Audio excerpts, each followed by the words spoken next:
Welkom bij weer een nieuwe aflevering. Deze aflevering is iets anders dan dat je van me gewend bent.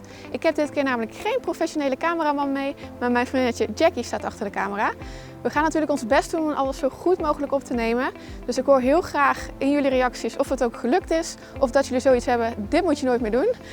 Ik ben vandaag bij No Limits in Noordwijk en ze hebben hier een robotpaard staan. Dat paard kan stappen, kan draven, kan galopperen en jij als ruiter moet dat aangeven. Dus als jij het ook verkeerd doet, dan doet het paard het niet.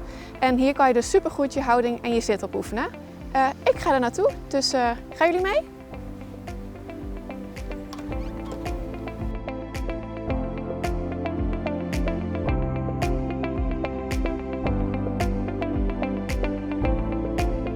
Ik sta hier vandaag bij Mariette. Mariette gaat mij vandaag lesgeven op dit paard. Ik ben hier natuurlijk al een keer eerder geweest, dus dit wordt de tweede keer dat ik op dit paard ga zitten. Maar vertel, wat is dit voor een paard? Nou ja, dit is een simulator, dressuursimulator. Dus hij springt niet, hij doet alle dressuuroefeningen. Dat kun je hier ook op het scherm zien. Dus hij kan schouderbinnenwaarts, appiëmenten, pirouetten. Maar waar hij eigenlijk het meeste voor gebruikt wordt, is voor de houding en zit. Dus eigenlijk de basis. Je kan ook nog namelijk naar de rijbaan. Maar eigenlijk werk ik meestal in dit programma. En wat Hero heet deze dressuursimulator allemaal kan. Hij heeft onder het zadel zadeldruksensoren, dus hij meet zeg maar je gewicht. Dus of je scheef zit of recht zit, dat zie je dan hier terug op het scherm. Dan verschijnt er een rode stip in het midden van de groene stip. Dus dan zie je of je in het midden zit, in het middelpunt van het zadel. Hij heeft teugeldruksensoren, die zie je ook weer terug boven het scherm. Hij heeft zeg maar een bidsensor, een hoofdsensor, een halssensor en teugeldruksensoren. Nou, dan zie je al hoe harder ik trek, dan komt dat op een gegeven moment in het rood. En in het groene, dat is waar je je paard wil aansturen. Dan heeft hij beensensoren, die zitten hier. Dus op het moment dat jij je paard gaat aandrijven, dan worden die blokjes groen. En dan gaat hij dus naar de draf of hij gaat wijken. Dus de hulpen zijn gewoon precies als op een echt paard. Alleen is het deze keer een neppaard. Een neppaard! Ja, dus als je de hulpen niet goed doorgeeft, dan doet hij het ook echt niet. Nee, ik zeg altijd, hij is volgens het boekje. Ja. Dus als jij het goed doet, dan doet hij het. Ja, nou super interessant. Nu zijn mensen zoals ik, die echt de zit willen verbeteren, die komen hier natuurlijk op dit paard rijden. Maar bij No Limits komen nog veel meer mensen op dit soort paarden rijden. Wil je daar wat meer over vertellen? Ja, No Limits is een manege voor ruiters met een beperking. Dus we geven les aan ruiters met een beperking. En de vrijwilligers die naast de ruiters lopen, die hebben ook hier les op de manege. Die komen ook op de dressuursimulator. We hebben ook vaak een beginnerscursus. Dan gaan ze eerst hier 10 lessen op de simulator, zodat ze leren zitten en sturen. En daarna gaan ze op het echte paard. En verder heb ik heel veel mensen die vanuit een revalidatie of angstig, vanuit een val en dan of een tijd niet gereden hebben. En dan op de simulator komen. Eerst op de simulator weer vertrouwen of spieren en conditie opbouwen. En daarna weer op het eigen paard aan de Leuk. slag. En hoe lang geef jij hier al les? Ik geef hier 4 jaar les. Oké, al Ja. een tijdje. Want hoe lang staat hij hier al? Hij staat hier voor 5 jaar. Ja. Oké. Ja. En er zijn er niet zo heel veel van in Nederland, als ik het goed heb. Nee, dat klopt. Er staan er wel een paar op de opleiding. Dus voor de instructeursopleiding in Houten en ook in Vlaardingen en Vlissingen. Maar verder heb je er eigenlijk maar 2 die commercieel worden ingezet, waaronder ons. Oké, Ja. nou super. Nou, wat mij betreft kunnen we beginnen. Dus laten we gaan. Mag je de teugels erbij pakken? Oké. Dan ga ik hem aanzetten. En dan gaan we eerst het paard leren kennen. Ja. Dus mag je beide benen aan het paard, dus gewoon Oké. aandrijven. Dan zit je automatisch op de eerste sensor. Ja, oké. En dan gaat hij naar de stap. En dan ga ik ondertussen jou even observeren. Mag je nog een keer beide benen aan je paard? Dan gaan we naar de middenstap. Nou, en als je nu weer terug wil schakelen naar die arbeidsstap, mag je je bekken kantelen. En normaal doe je dan ook je benen sluiten. Dat moet je hier even vergeten, want als je je benen sluit zit je op de sensor en dan gaat hij harder. Ja, oké.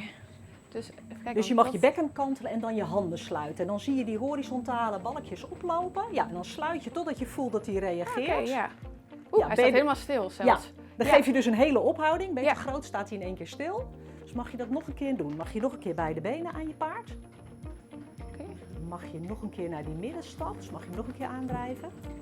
Oeh, ja. Ja, en dan mag je nog een keer je handen sluiten en dan zie je die balkjes oplopen en dan sluit je totdat je voelt dat hij reageert en dan ontspan je weer.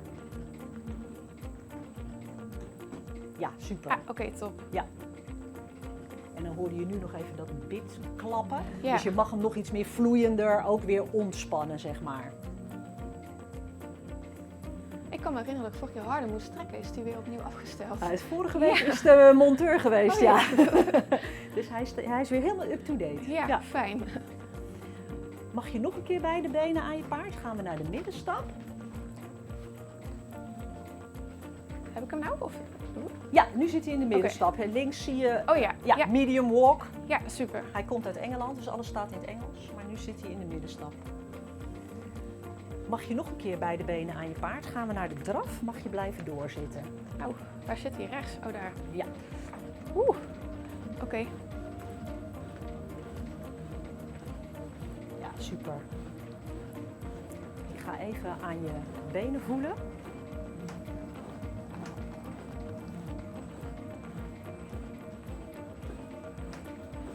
Mag je weer terugschakelen naar de stap. Oh. Dus mag je, ja. Oh, ja. Oké, ja. Ja, super. Oké, en als je nu naar rechts kijkt in de spiegel, dan zie je dat je rug ietsje hol is. Ja, klopt. En dat merk je ook dat als je naar die draf gaat, dan span je iets aan en dan heb je een beetje moeite met de stabiliteit ook in je benen te houden. Ja, Voel je dat? die bewegen soms ook. Dat, Ja. ja. Ja. En zodra jij meer op je zitbeenknobbels gaat zitten, dus die rug recht maakt, dan krijg je meer stabiliteit en ook die ontspanning in je benen. Dus je mag beide benen voor het zadel leggen. Voor het zadel helemaal? Ja, beide benen voor het zadel. Dat kan hier allemaal. Hè. Hij kan in ieder geval niet Hij is harder heel nu, braaf, dus- hij is heel braaf. Hij schrikt nergens van, hij bokt niet, hij stijgt niet. Ik heb mijn cap ook niet op, dus... Nee, dat hoeft niet op de simulator. Er is nog nooit iemand afgevallen. Nee? Dus, nee. Nou, iemand moet de eerste zijn. Maar Zit dat, hier veilig. Nee, ik sta ernaast. Hè. Dat gaat niet gebeuren. En nu zie je, als je in de spiegel kijkt, nu is je rug recht. Dit noemen we de neutrale stand. Ja, dus je wil oké. je bekken in de neutrale stand. Ja, Dus nu blijf jij zo zitten op die Oké. zitbeenknobbels. En dan ga ik jouw beugels terug, of je benen terugschuiven. Dan voel je hem al wel trekken in de ruiterspier daarboven.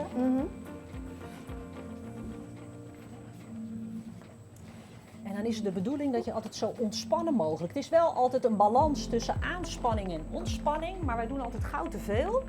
Dus je wil eigenlijk die bovenbenen, ja, precies, dat ontspannen. oké. Dus wel je paard omhelzen, dus die bovenbenen en knieën zijn mooi aangesloten, maar wel ontspannen. En je been laat je dan mooi afhangen en dan is die beugel als de aarde onder je voeten. Dan word je licht gesteund. Dus ook daar heb je niet heel veel druk op. Oké. Maar hou je gewoon ontspannen. Zit ik nu dan recht? Of... Ja, Ja, oké. ja.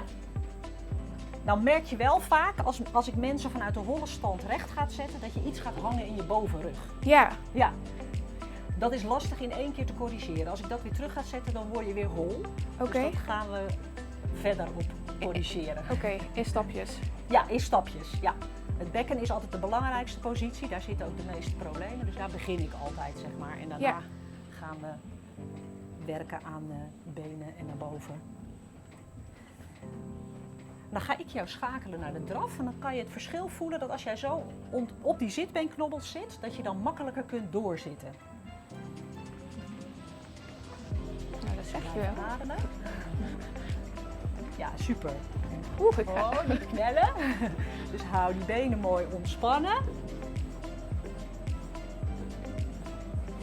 Ja, dan mag je ze wel aanleggen. Dus wees niet bang voor de sensor. Oké. Hè, je wil wel die omhelzing met je paard, maar zonder dat je inderdaad die druk geeft. Want het is een zetpaard, zeg ik altijd. Zodra je maar even die kuitspier aanspant. Hè, je ziet nu ook Ja, ik zie het wanneer ik hem... rechts Ja. dat je dan...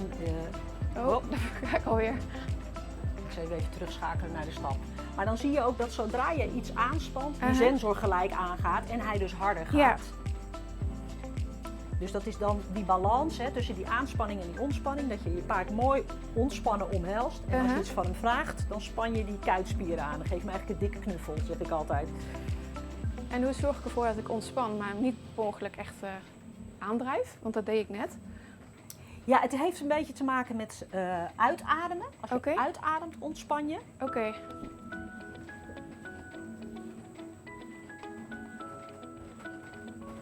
In het begin is het ook een stukje bewustwording. Dus dat je merkt hoe je je lichaam aanstuurt. Ja. En waardoor ook, dat zie je misschien ook in de film, waardoor ook een beetje je rechterbeen aankomt, is dat jouw heup zakt iets naar rechts. Nou, dat kunnen we dan ook heel mooi oefenen. We kunnen vanuit hier in die middenstap kunnen we naar een appiëment. Want Oké. de simulator, ook al heb je dat nog nooit gedaan, maar die gaat appiëren op het moment dat jij je heup laat zakken. Oké. Dus dat is heel mooi om dat te voelen van, oh, maar dit is mijn heup laten zakken. En dan beginnen we aan jouw makkelijke kant, rechtsom, want dan is daar zakt hij eigenlijk al. Ja. En dan begin ik altijd met een schouder binnenwaarts, want je teugeldruk alles moet kloppen. Ja. Anders doet hij het natuurlijk niet. Oké. En die heupen lijken heel veel op elkaar. Het enige verschil is dat bij een schouder binnenwaarts, dan heb je je binnenbeen op zijn plek, je buitenbeen naar achteren en je vraagt iets hoofd-halshouding. Bij het appiëment ontspan je dat binnenbeen, anders kun je ook die heup niet laten zakken. Dus dan is de druk er vanaf. Dan heb je dus alleen je buitenbeen en die hoofd-halshouding. Plus dat je meer druk hebt op je binnenzitbeenknobbel. Snap je? Nou, je mag me er nog een keer doorheen praten hoor, om hem te doen.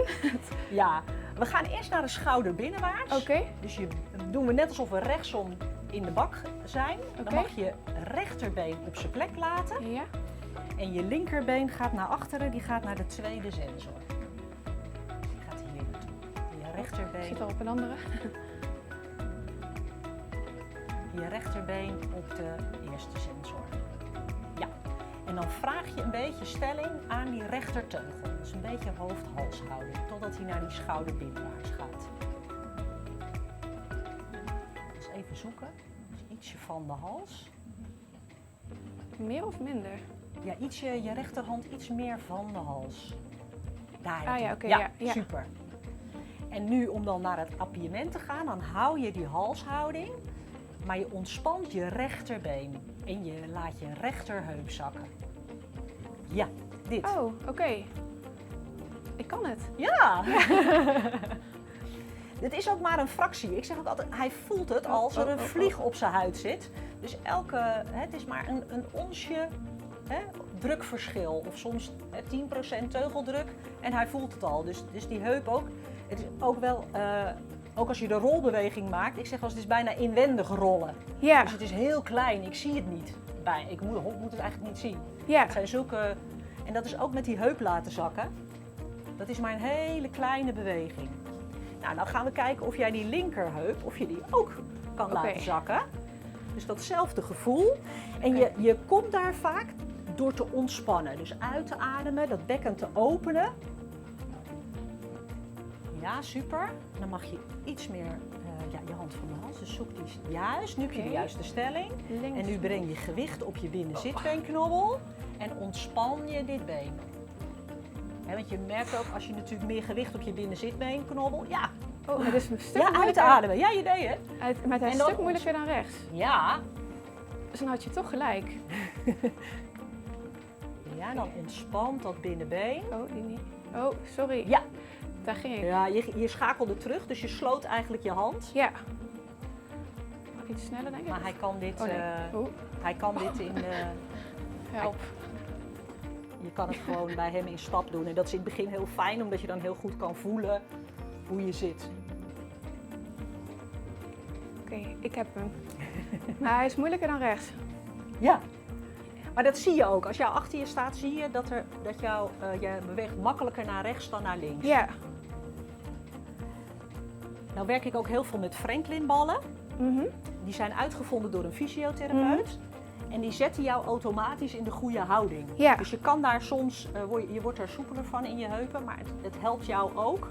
Omdat die signalen zendt vanuit je spiergeheugen naar je hersens. Helpt het jou ook om in die houding weer terecht te komen. Dus als jij dan morgen op je paard stapt, dan kan je dat gevoel weer oproepen. Ja, oké. Oh, dat is fijn. Dan ga ik je even terugschakelen naar het halt houden. Super.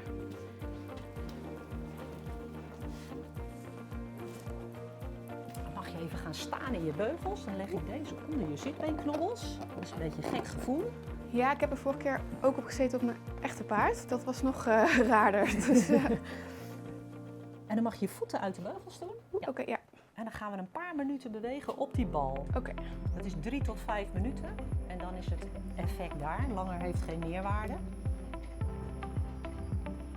En het is ook wetenschappelijk aangetoond dat een nieuwe houding aanleren, dat duurt gewoon 3 tot 5 keer. Dus ik vergelijk het altijd met dat je die fases door moet. Van eerst ben je onbewust onbekwaam, dan word je bewust, word je bekwaam. Ja. En dan word je weer onbewust bekwaam. Ja. Ik vind 5 keer vind ik nog meevallen. Ja, op zich. Want je natuurlijk jaren heb je jezelf een bepaalde houding aangeleerd. En als je dat dan na 5 keer al kan veranderen, dan...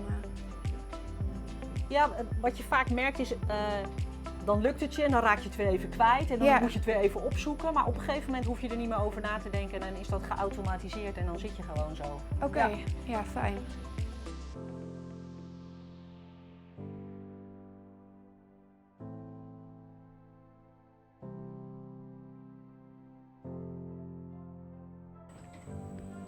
Gaan we weer terug naar het hand houden.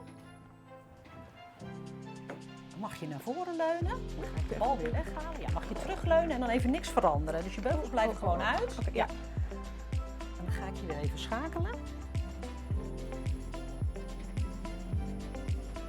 Ja, ik heb deze ballen al een keer eerder gehad. Ja. En je zit zo anders voor je gevoel.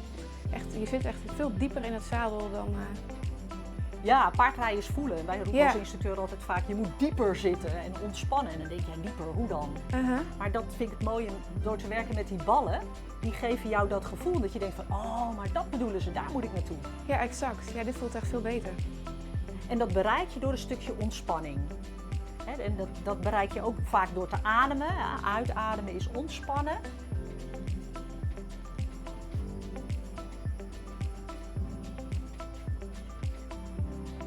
Je even weer schakelen. Ik zeg altijd, ik ga je herprogrammeren, dat je dit gevoel even goed in je op kan nemen, in alle gangen.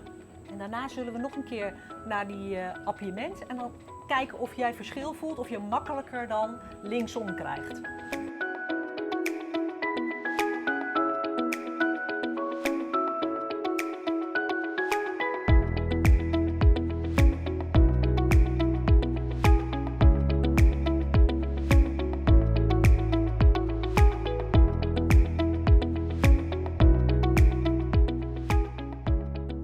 Gaan we naar het appiëment linksom. Dus gaan we eerst weer naar die schouder binnenwaarts. Dus mag je je binnenbeen op zijn plek, je buitenbeen vanuit de knie naar de tweede sensor. Ja, dan raak je de eerste sensor, dan gaat hij naar de draf. Mag je weer terugschakelen. Ja, je binnenbeen op zijn plek. En dan je buitenbeen naar de... Waar zit die tweede nou? Ja, hier, ja, je rechterbeen. Dus blijf zitten. Ja, dus let op dat je niet uit het zadel komt. Je blijft op die zitbeenknobbels zitten. De benen lang noemen we dat. Die laat je gewoon afhangen en dan leg je hem vanuit je knie naar achteren. Ja, super. En dan ontspan je weer je linkerbeen en zak je. Ja. Oh, ben ik even kwijt. Voelt dat makkelijker? Nou, ik vind het nog steeds wel lastig, moet ik zeggen. Maar je had hem wel snel. Ja, ik heb hem nu ook weer. Dus, Ja.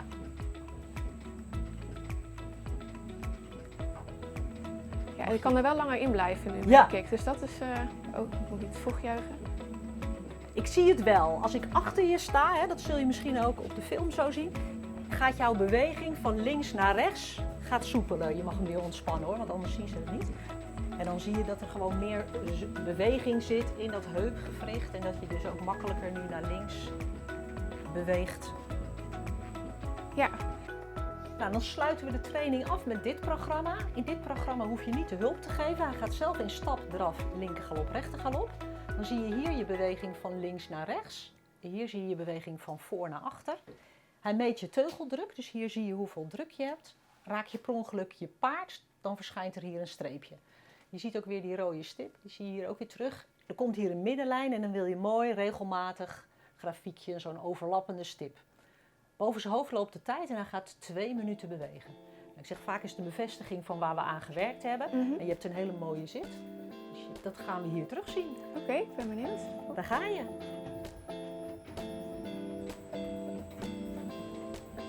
En dan zien we hier dus dat je super in het middelpunt zit. Mooie regelmatige grafiek.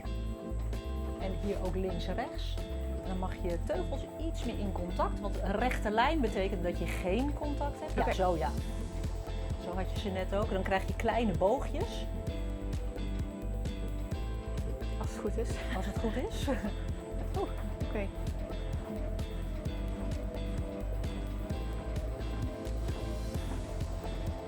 Ja, dan hou het bekken weer gekanteld, weer mooi die ontspannen zit. Ja, zodat die benen ontspannen af kunnen hangen.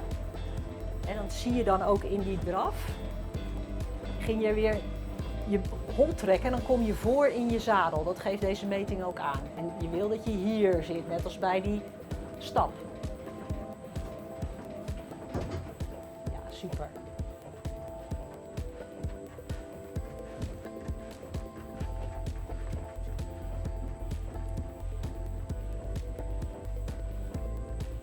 Weer ontspannen, weer uitademen. Juist.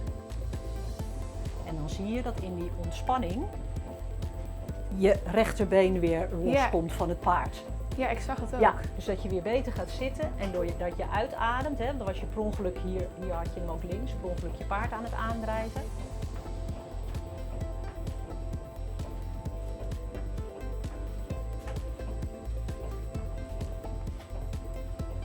Ja, dan mag je minder doen. Dus blijf zitten, maak je lang en laat je paard het werk doen. Dus laat je rollen door je paard. Want dan zie je hier een beetje die uitgerekte stip. En dat komt omdat jij zelf de beweging maakt. Oké. Zodra je hier zit, dan zit de stip ook hier. Dus als jij je mee laat nemen door je paard, dan wordt jouw beweging net zo klein als hier in de stap. Dus hoe groter hier, betekent het dat je eigenlijk, dat zie je dan ook aan die stip, zelf te veel meebeweegt met je paard. En dan geeft hij ook aan dat je in die linker galop zit je met je gewicht op rechts. Dus let op dat je, die linkerheup, dat is jouw aandachtsgebied. Rechts zak je makkelijker van nature, dus in die rechtergalop zit je op rechts. Maar in de linkergalop moet je linkerheup laten zakken. Dus dan moet je nog bewust worden van die gelijke verdeling. En als je naar links, linkergalop, dat je gewicht op links zit. Ja, super, dankjewel. Super leerzaam om dat zo op deze manier te zien. En die boogjes, dit is waar je naartoe wil, zeg Ja. maar. Dus dat je die gelijkmatige boogjes. En vaak als je hier goed zit, dan zie je hier ook gelijk de regelmaat terug. Dan merk je als je hier uit balans bent, dat je teugeldruk automatisch ook verandert. Oké, top. Ik hoop dat je er wat aan gehad hebt en dat je dit gaat merken op je paard. Ja, ik vond het echt ontzettend leuk om te ervaren. Het is wel anders dan een echt paard, moet ik zeggen. Ook heel veel overeenkomsten, maar dit paard is veel braver. Maar ik vond het echt heel erg leuk. Mochten jullie thuis het nou ook willen proberen, dan kunnen jullie bij No Limits terecht. En dan kunnen jullie ook een les krijgen. Dus Ja, op www.dressuurzin.nl kun je les boeken. helemaal goed. Bedankt voor het kijken in ieder geval. En mocht je nou meer van dit soort video's willen zien, abonneer je dan. En dan kan je alles bekijken. Heel erg dankjewel voor het kijken en tot ziens. Doeg!